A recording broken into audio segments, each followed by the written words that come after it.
ನಾನು ನಿಮ್ಮ ಪ್ರೀತಿಯ ಮೈಸೂರು ಹುಡುಗಿ ಮಾತಾಡ್ತಿರೋದು. ಎಲ್ಲರಿಗೂ ಶುಭ ಸಂಜೆ. ಇವತ್ತಿನ ವಿಷಯ ಏನಪ್ಪ ಅಂತಂದರೆ, ನಾನು ಬಿ ಆರ್ ಅಂಬೇಡ್ಕರ್ ಅವ್ರ ಬಗ್ಗೆ ತಿಳಿಸ್ಕೊಡೋಕೆ ಬಂದಿದ್ದೀನಿ. ಫ್ರೆಂಡ್ಸ್, ಅಂಬೇಡ್ಕರ್ ಅವ್ರ ಬಗ್ಗೆ ನಿಮ್ಗೆಲ್ಲರಿಗೂ ಗೊತ್ತೇ ಇರುತ್ತೆ, ಆದರೂ ನಾನು ಅವ್ರ ಬಗ್ಗೆ ನಿಮಗೆ ವಿಷಯನ ತಿಳಿಸ್ಕೊಡೋಕೆ ಬಂದಿದ್ದೀನಿ. ಡಾಕ್ಟರ್ ಬಿ ಆರ್ ಅಂಬೇಡ್ಕರ್ ಮಹಾರಾಷ್ಟ್ರದ ರತ್ನಗಿರಿ ಜಿಲ್ಲೆಯ ಅಂಬಾವಾಡೆ ಗ್ರಾಮದಲ್ಲಿ ಏಪ್ರಿಲ್ 14, 1891ರಲ್ಲಿ ಇವರು ಜನಿಸ್ತಾರೆ. ಬಡತನದಲ್ಲಿ ಹುಟ್ಟಿ ಹೆಜ್ಜೆ ಹೆಜ್ಜೆಗೂ ಇವರು ಅವಮಾನವನ್ನು ಸಹಿಸಿಕೊಂಡು ದಲಿತ ವರ್ಗದವರಾಗಿ ಇವರು ಶಿಕ್ಷಣವನ್ನು ಮುಂದುವರಿಸ್ತಾರೆ. ಇವರು ಭಾರತದಲ್ಲಿ ಶಿಕ್ಷಣ ಕ್ರಾಂತಿಯನ್ನು ಮಾಡ್ತಾರೆ. ಹಲವಾರು ಅವಮಾನಗಳನ್ನು ಎದುರಿಸಿ ಇವರು ಮೆಟ್ರಿಕ್ಯುಲೇಷನ್ ಎಕ್ಸಾಮ್ನ ಬರೆದು ಪಾಸ್ ಮಾಡ್ತಾರೆ.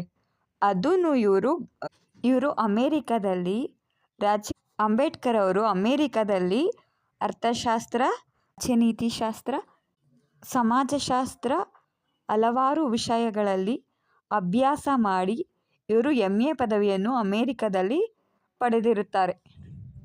ಇಂಡಿಯಾದಲ್ಲಿ BA ಪದವಿ, ಅಮೇರಿಕಾದಲ್ಲಿ MA, PhD, DSc ಎಷ್ಟೊಂದು ಪದವಿಗಳನ್ನ ಇವರು ಪಡೆದಿರ್ತಾರೆ. ಆದರೂ ನಮ್ಮ ಬಿ ಆರ್ ಅಂಬೇಡ್ಕರ್ ಅವರು ಎಷ್ಟು ಗ್ರೇಟ್ ಅಲ್ವಾ ಫ್ರೆಂಡ್ಸ್? ಯಾಕೆ ಅಂದರೆ ಅವರು ಆ ಕಾಲದಲ್ಲಿ 32 ಡಿಗ್ರಿನ ಓದ್ತಾರೆ.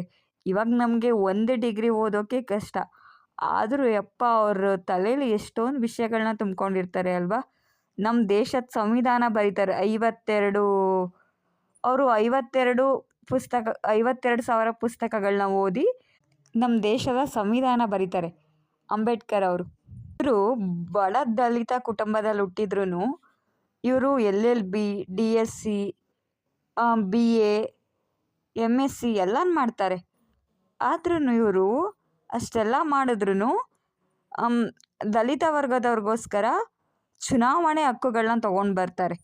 ನಮ್ಮ ಸಂವಿಧಾನದಲ್ಲಿ ಅದು ಒಂದಿದೆ, ಚುನಾವಣೆ ಹಕ್ಕು ಅಂತ ಇದೆ. ನಮ್ಮ ಸಂವಿಧಾನದಲ್ಲಿ ನಾವೆಲ್ಲ ಇವಾಗ ಸಂವಿಧಾನ ಓದ್ತಾ ಇರ್ಬೇಕಾದ್ರೆ ಹಕ್ಕುಗಳಲ್ಲಿದೆ ಚುನಾವಣೆ. ಇವಾಗ ಪ್ರಜಾಪ್ರಭುತ್ವ ವ್ಯವಸ್ಥೆಯಲ್ಲೂ ಚುನಾವಣೆ ಅಂತ ಇದೆಯಲ್ಲ, ಆ ವ್ಯವಸ್ಥೆನ ಅಂಬೇಡ್ಕರ್ ಅವರೂ ತಂದಿದ್ದು.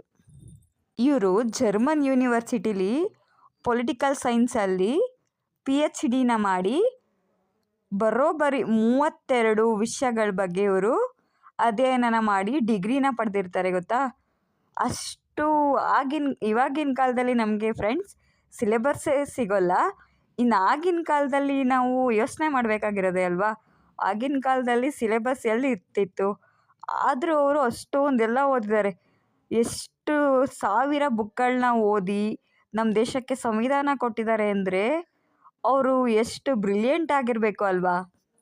ಅವರ ಪ್ರತಿಭೆನ ಗುರುತಿಸಿ ಅಮೇರಿಕಾದಿಂದ ವಿಶ್ವರತ್ನ ಎಂಬ ಪ್ರಶಸ್ತಿಯನ್ನು ಕೊಡ್ತಾರೆ.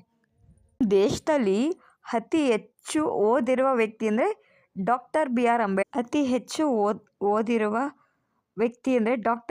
ಅಂಬೇಡ್ಕರ್ ಅವರು 70 ದೇಶಗಳನ್ನ ಸುತ್ತಿ ಸಂವಿಧಾನನ ಬರೀತಾರೆ. 52,000 ಪುಸ್ತಕಗಳನ್ನ ಓದ್ತಾರೆ. ಇವರು ದಲಿತರ ಹಕ್ಕುಗಳಿಗೆ ಹೋರಾಟವನ್ನು ಮಾಡ್ತಾರೆ. ಪ್ರತ್ಯೇಕವಾಗಿ ಇವರು ಮತದಾನದ ಹಕ್ಕುಗಳನ್ನು ಕೊಡಿಸ್ತಾರೆ. ಅಂಬೇಡ್ಕರ್ ಅವರು ಅವರ ಮನಃಶಾಂತಿಗೋಸ್ಕರ ಬೌದ್ಧ ಧರ್ಮವನ್ನು ಸ್ವೀಕರಿಸ್ತಾರೆ. ಅದೇ ಥರ ನಮ್ಮ ದೇಶಕ್ಕೆ ಭವ್ಯ ಭಾರತೀಯ ಸಂವಿಧಾನವನ್ನು ರಚಿಸಿಕೊಡ್ತಾರೆ. ಅದು ನಮ್ಮ ದೇಶದ ಅತ್ಯಂತ ತುಂಬ ದೊಡ್ಡ ಬೃಹತ್ ಸಂವಿಧಾನವಾಗಿದೆ. ನಿಮಗೆ ನನ್ನ ವಿಡಿಯೋ ಇಷ್ಟ ಆದರೆ ಲೈಕ್ ಮಾಡಿ, ಶೇರ್ ಮಾಡಿ, ಕಮೆಂಟ್ ಮಾಡಿ. ನನ್ನ ಯೂಟ್ಯೂಬ್ ಚಾನಲ್ನ ಸಬ್ಸ್ಕ್ರೈಬ್ ಮಾಡ್ಕೊಳ್ಳಿ. ಸ್ಪಿರಿಟ್ ಆಫ್ ದ ಲೈಫ್ ಅಂದರೆ ಜೀವನೋತ್ಸಾಹ ಅಂತ. ನನ್ನ ಯೂಟ್ಯೂಬ್ ಚಾನಲ್ ಹೆಸರೇ ಸ್ಪಿರಿಟ್ ಆಫ್ ದ ಲೈಫ್ ಅಂತ. ಜೀವನೋತ್ಸಾಹ, ನಮ್ಮ ಜೀವನದಲ್ಲಿ ಯಾವಾಗಲೂ ಉತ್ಸಾಹವಾಗಿರಬೇಕು ಅನ್ನೋ ಕಾರಣಕ್ಕೋಸ್ಕರ ಸ್ಪಿರಿಟ್ ಆಫ್ ಲೈಫ್ ಅಂತ ಹೆಸರಿಟ್ಟಿದ್ದೀನಿ. ನಿಮಗೇನಾದರೂ ನನ್ನ ವೀಡಿಯೋಸ್ ಇಷ್ಟ ಆದರೆ ಲೈಕ್ ಮಾಡಿ, ಶೇರ್ ಮಾಡಿ, ಕಮೆಂಟ್ ಮಾಡಿ, ಸಬ್ಸ್ಕ್ರೈಬ್ ಮಾಡ್ಕೊಳ್ಳಿ. ಬಾಯ್ ಫ್ರೆಂಡ್ಸ್ ಎಲ್ಲರಿಗೂ. ಮತ್ತೊಮ್ಮೆ ಬೇರೆ ವಿಡಿಯೋ ಜೊತೆಗೆ ಬರ್ತೀನಿ. ನಾನು ತುಂಬ ಲೇಟಾಗಿ ವಿಡಿಯೋ ಮಾಡಿರೋದ್ರಿಂದ ಯಾರೂ ಏನೋ ಅಂದ್ಕೊಳ್ಳೋಕೆ ಹೋಗ್ಬೇಡಿ. ಬಾಯ್ ಬಾಯ್ ಎಲ್ಲರಿಗೂ.